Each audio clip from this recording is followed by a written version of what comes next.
네, 오늘 첫 번째 코너 1번지에서 만난 사람 누굴까요? 궁금하시죠? 호남이 낳은 보수 거목입니다.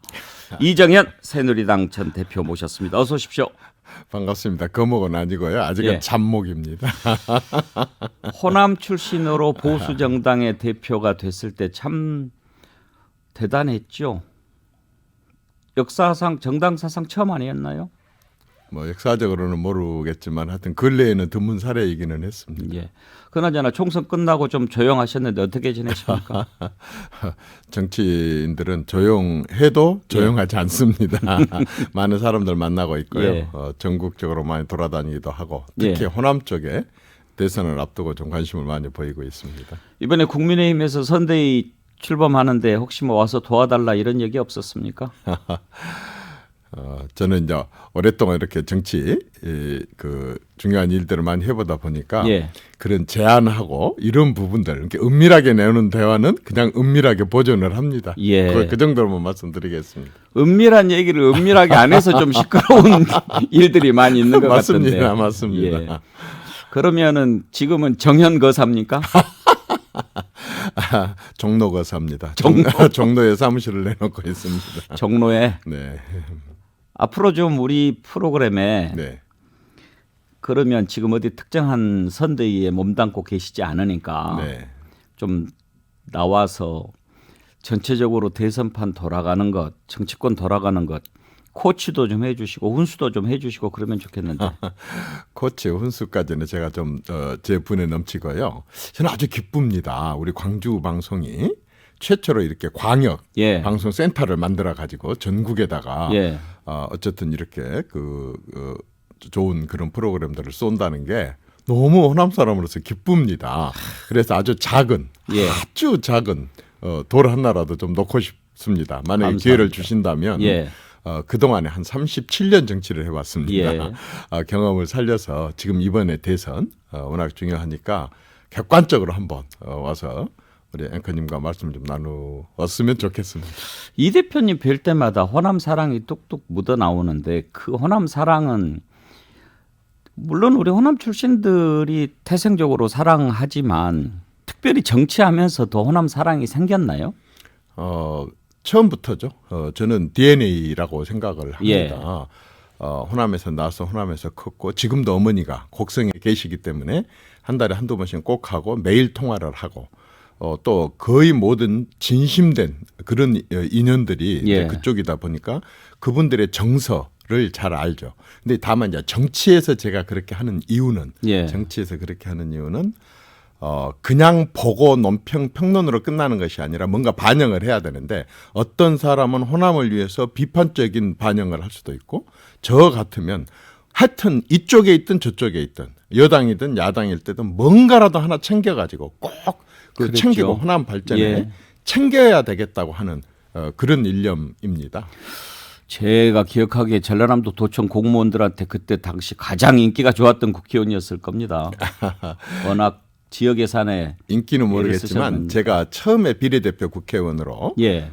됐을 때에 제가 의원회관의 방 하나를 회관의 방 하나를 호남 공무원들의 사랑방으로 써라. 누구든지 올라와서 여기 와서 차 마시고 여기 와서 컴퓨터하고 여기 와서 전화하고 어려운 손님 있으면 우리 비서들한테 차 봐서 이렇게 해라라고 예. 했고 제가 국회에서 하는 발언 모든 발언의 제일 앞에 호남 출신 새누리당 비례대표 이정현입니다. 왜냐하면 제 말의 그 뒤에는 반드시 호남 문제를 다루게 것이기 때문에 예. 늘 그렇게 해왔었습니다. 그래요.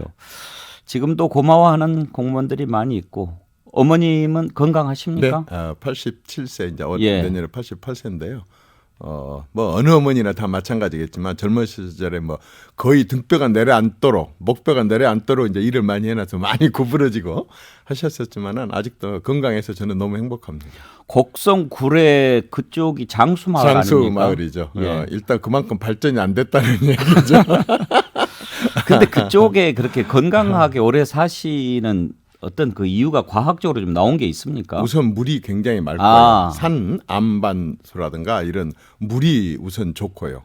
당연히 이제 공장 같은 게 없으니까 그 공기가 맑고 그러다 보니까 사람들 큰 욕심 없이 살아가는 것이 그저 그냥 열심히 살아가는 것이 아마 장수 비결이 아닌가 싶습니다. 그래요. 보면 이렇게 어제가 오늘 같고 내일도 오늘 같고 이렇게 일상이 큰 변화 없이 꾸준히 가는 게 지루할 것 같아도 그게 사실은 가장 행복한 게 아닌가 싶어요. 그 전 세계적으로 봐보면 다 큰 산 밑에 있는 마을들이 다 장수 마을인 게 다 바로 그런 예. 지금 말씀하신 그런 것 때문에 지금도 아닌가 일하시죠? 싶습니다. 하지 말아야 돼요. 알겠습니다. 자, 정치 얘기를 좀 해보지요. 먼저 김종인 위원장이 이제 합류를 하게 됐지 않습니까? 네. 이정현 대표가 가출해가지고 3박 4일간 돌아다니다가 이정현 아니고 이준석 대표. 이준석 대표. 제 가출은 저는 쫓겨났습니다. 5년 전에. 근데 당 대표 하신 분으로 봤을 때 그때 당 대표가 사실상 당무를 거부하고 그렇게 지방으로 내려가서 빙빙 도는 것 어떻게 생각하셨어요? 이준석 대표 이번에 예. 참 안타까웠어요. 안타까웠어요. 왜냐하면 이준석이라고 하는 30대 당 대표에게 기대하는 게 있거든요. 그건 60대, 70대 당 대표하고 다른 모습을 보여야 됩니다. 그리고 20세기하고 또 다른 모습을 보여야 돼요. 지금은 21세기, 2020년이 지금 넘어서는 이런 마당에 당무를 거부하고 당 대표가 나간다. 저는 좀 이해를 못했었습니다. 그것은 아주 잘못된 벤치마킹이라고 봅니다.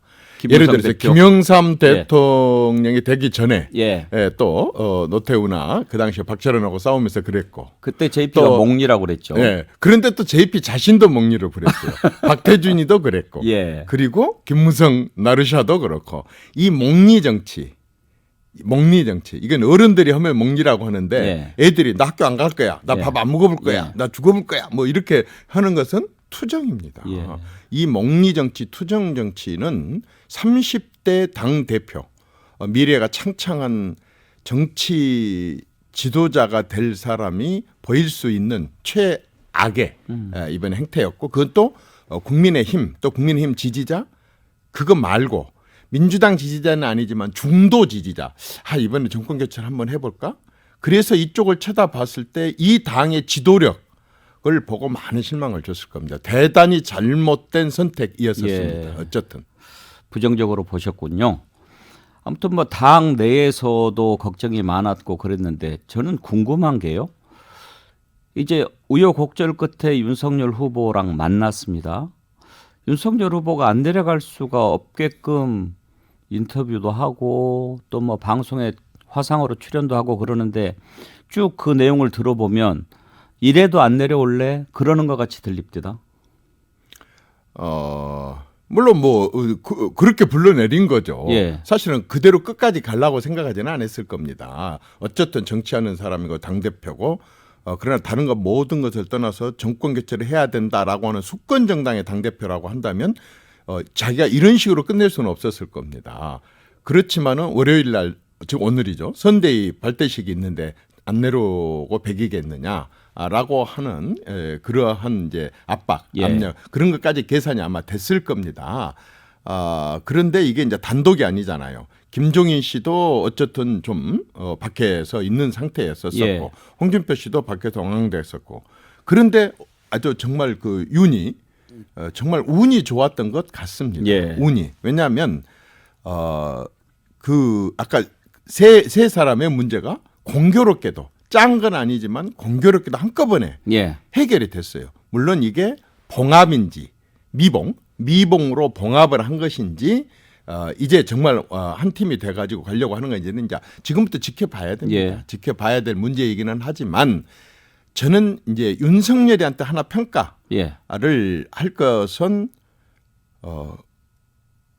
무릎을 꿇어야 될 때 꿇을 줄 아는 사람, 고개를 숙여야 될 때 숙일 줄 아는 유연성을 봤다는 겁니다. 저는 검찰 출신인데 그거 절대 못할 거라고 생각했거든요. 예. 특히 기존 기득권 정치인들, 기성 정치인들은 그거 죽었다 깨어나도 못합니다. 그래서 이회창이 망했고, 그런 식으로 결국에 가서는 다 그런 식으로 굽히지 못해갖고 망하거든요. 그 유연성을 발휘를 못했거든요. 예. 이번에 유연성을 발휘를 했어요. 예. 그러나 그 이전에 또 빌미를 제공한 것은 윤 후보예요. 예. 어쨌든 물론 정치 경험이 적어서이기도 하겠지만은 이렇게 큰 정치권에 들어오자마자부터 이렇게 대선이라고는 큰 일을 치르는 게 쉽지 않은 일이기는 하지만 예. 어쨌든 그런 그 외부에 당을 돕겠다는 인사 그리고 자기가 당에 들어왔는데 당의 지도부와 또 당 소속 의원들이나 이렇게 화합과 통합을 못 이루고 윤석열 측근들에 의해서 좌우된다. 심지어는 뭐 3인방 얘기가 나오고 이런 식으로 얘기가 나오게 된 빌미를 예. 줬다고 하는 것은 역시 예. 정치 경험이 부족한 큰 선거를 앞두고 경험이 부족한 그런 모습이었던 것은 사실이었습니다. 그러나 결과는 좋았습니다. 예. 정치는 결과로 얘기하는 것이고 지금은 좋습니다. 그러나 이런 그 말하자면 그 세 사람의 뭐 정말 이런 표현은 좀 어떨런지 모르겠지만 고수도부터 일타삼피를 했는데 예. 일타삼피를 취했는데 이게 지금 희낙낙할 일인가? 예. 이것은 조금 더 지켜봐야 될 일입니다. 윤석열 후보 고개 숙인 것은 잘했다. 예. 하긴 뭐 그런 얘기도 있어요. 골프하고 정치는 머리 들면 망한다. 어떻게 보면요 현실에서 적용되는 가장 진리입니다. 예. 그런데 정말 제가 궁금한 것은 윤석열 후보랑 이준석 대표가 만나가지고 이제 뭐 술도 한 잔씩 한 모양이에요. 얼굴도 불쾌해서 이렇게 나왔던데 그 자리에서 김종인 위원장한테 합류해 주십시오라고 전화하니까 오케이를 했다라고 하는데 그 전에 그렇게 갈등을 겪고 뭐 얼마나 밀당을 심하게 했습니까? 그런데 그 자리에서 전화해가지고 와서 도와주세요. 오케이 했다고 하는 게 상식적으로 사전에 얘기가 안 되고 그게 가능할까 궁금한데 어떻게 생각하십니까? 그냥 제 경험칙으로 예. 제가 그 사람들 속에 안 들어가 봐서 모르잖아요. 예. 제 경험칙으로 말씀을 드리자면 사전에 얘기 없이는 불가능하다고 그렇죠? 봅니다. 예. 조율. 그래서 남북 관계도 그렇고 예. 여야 관계도 그렇고 옛날에 김대중 JP 뭐 합당당 모든 게 다 물밑에 접촉 오리발이 아주 열심히 밑에서 움직이는 열심히. 그런 것이 뭐 있었지 않았나 싶습니다. 그거 없이는 불가능하죠. 그러면 혹시 이준석 대표가 지방으로 돈 것도 김종인 위원장과의 교감하에 그랬을 가능성도 있다고 보십니까?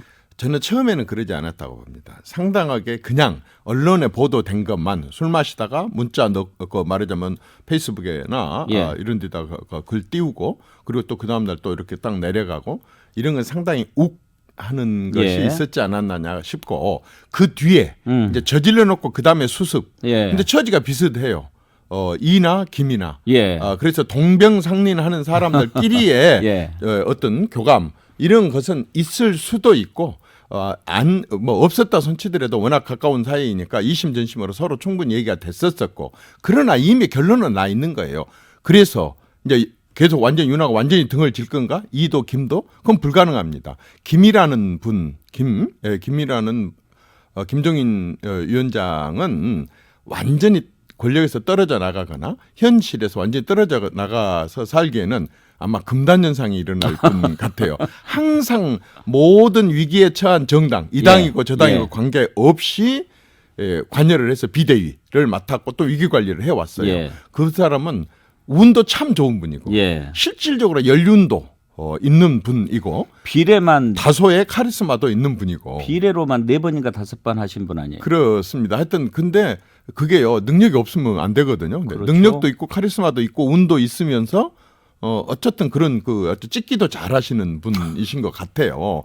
근데 어쨌든 둘이가 똑같은 처지였었어요. 예. 정말 잘못하면 낙동강 오리가 될 수 예. 있고 정치권에서 완전히 매장돼 버릴 수도 있는 찰나였었고 이렇게 그 대통령 선거라고 하는 걸 100일 앞두고 계속 우리가 이런 식으로 할 수 있느냐? 없다. 그럼 들어가기는 해야 되겠는데 호랑이 등에서 내려올 명분을 마련해 줘야 되는데 그것을 윤이 했던 윤 측근이 윤한테 권고를 했던 예. 윤은 아주 그 말하자면 굽힐 줄 아는 것을 적시에 타이밍을 잘 맞춰서 제대로 포지션을 잡아서 가서 했던 것 예. 이건 아주 그 정말 잘 했던 것 같습니다. 알겠습니다. 그런데 이제 우리 김종인 위원장 같은 경우는 아까처럼 뭐 카리스마 능력 쭉 얘기를 했는데 이분은 참 굉장히 대선 후보 입장에서는 필요도 하면서도 굉장히 위험한 리더십을 발휘를 하시는 예. 분이에요. 어떤 그런 품성이 있는 것 같아요. 뭐냐면 그야말로 완전히 그 제왕적 대통령들을 모시고 상대를 해본 박정희 대통령이 전두환 노태우 다 모셨지 않습니까? 심지어는 김대중 YS까지 다 제왕적 대통령을 모시면서 제왕적 킹메이커가 완전히 몸에 밴 것 같아요. 그게 아니면 용납이 안 되는 거예요. 그냥 킹메이커 완전히 제왕적 킹메이커야 된다고 하는 것이 몸에 익숙한 사람인데 말하자면 윤이 마음속으로 진심으로 제왕으로 모셨는지 상황으로 모셨는지 아니면은 일단 하여튼 당선증 받기 전까지는 좀 한번 보자 하는 식으로 해가지고 이 지금 봉합을 미봉을 하기 위해서 이렇게 했는지는 모르지만 결과는 정치는 결과고 결과적으로는 봉합이 된 것은 잘 한 것이지만 이러한 제왕적 말하자면 킹메이커가 앞으로 선대위를 운영해 나가면서 얼마나 많은 사람들에게 또 갈등과 이런 것을 유발시킬 수 알겠습니다. 있을지 걱정입니다. 전하는 말씀 좀 듣고 이어가지고 오늘 이정현 대표 오신다고 광고가 많이 들어와가지고 예. 왜 이러십니까? 예, 백운계 시사 1번지 이정현 전 새누리당 대표 만나고 있습니다. 김종인 위원장 조금만 더 얘기하고 다른 걸로 넘어가죠. 김종인 위원장이 킹메이커 뭐 그동안 했다고 하는데 아무튼지 보면 나중에 안 좋게 갈라섰잖아요. 박근혜 전 대통령 때는 이제 가까이서 모셔봤으니까 좀 궁금해서 여쭤보고 싶은데 왜 갈라섰어요? 갈라섰다기보다는요. 아마 그분은 어떤 정권에서도 마찬가지였었어요. 일단 만들어 놓고 사실은 그 대통령이 그분들을 끝까지 어떤 자리로 이렇게 모신 사례는 없습니다. 예. 그 박근혜 대통령 때는 그분이 지금같이 선대위의 전체를 이렇게 맡아서 하는 것이 아니고 정책 중에서도 경제 중에서도 경제 민주화라고 하는 완전히 한 파트였었습니다. 예. 그 파트가 말하자면 워낙 그 중요했었고 박근혜 쪽이 아니라 민주당 쪽에서 들고 나와야 될 이슈를 박근혜 쪽에서 그 경제 민주화를 헌법에 집어넣게 만들었었던 장본인인 김종인을 끌어들여 가지고 이 경제 민주화를 굉장히 부각하다 보니까 김종인 그 위치가 박근혜 선대위에서 굉장히 커 보였지만 예. 실은 아주 지극히 한 부분이었었고 예. 그리고 나서는 뭐 집권하고 난 뒤에 그분이 특별하게 어떤 자리를 요구한 것도 아니고 또 자리를 줄 그런 형편도 아니었지 않나 싶습니다. 어떻게 갈라섰냐고요? 갈라선 건 아니죠. 그냥 정리가 된 겁니까? 그렇죠. 말하자면 갈라선다고 하는 것은 뭔가 당초에 그 같이 끝까지 간다 이런 게 아니라 그냥 선대위에 예. 그 정책에 관여를 한 거 자문을 구한 거고 그 자문을 잘 받아들여서 사실 재임 중에 그분이 주장했던 경제 민주화가 상당히 많이 반영이 됐습니다. 물론 그분이 원하는 만큼 100%는 안 됐습니다. 근데 그때 그 내가 협상하는 과정을 옆에 앉아서 들었는데 아주 명언을 남기더라고요. 예. 그 경제 민주화 조항이 굉장히 많아요. 한 50가지가 넘어요. 그걸 가지고 거의 너댓 시간을 막 이제 둘이 토론을 하면서 정리를 해 가는데 자기께 굉장히 많이 반영이 안 돼요. 왜냐하면 박근혜 후보가 주장하는 경제 민주화가 있기 때문에. 그러면 이제 막판에 가면은 정말 깨질 것 같은 아니 나 안 해. 나 이거 뭐 그동안에 했었던 거 안 해. 이렇게 깰 것 같은 그런 상황까지 갔어요. 근데 뭐라고 얘기했냐. 어차피 후보가 책임질 거니까 후보가 선택하세요. 저는 자문을 결과적으로 예. 저는 자문을 해주는 거고 선택은 후보입니다. 예. 저는 이번에도 그런 자세로 해야 된다고 봅니다. 김종인 위원장이 아무튼 이제 총괄 선대위원장을 맡게 되면서 뭐 이런저런 사람도 부른다고 하고 선대위 판을 좀 약간 바꿀 것 같은데 금태섭 전 의원도 부른다고 하고 윤희숙 전 의원도 부르고 지금 이런 영입들은 김종인 위원장이 일하는데 어떤 도움을 줄 영입이라고 보십니까?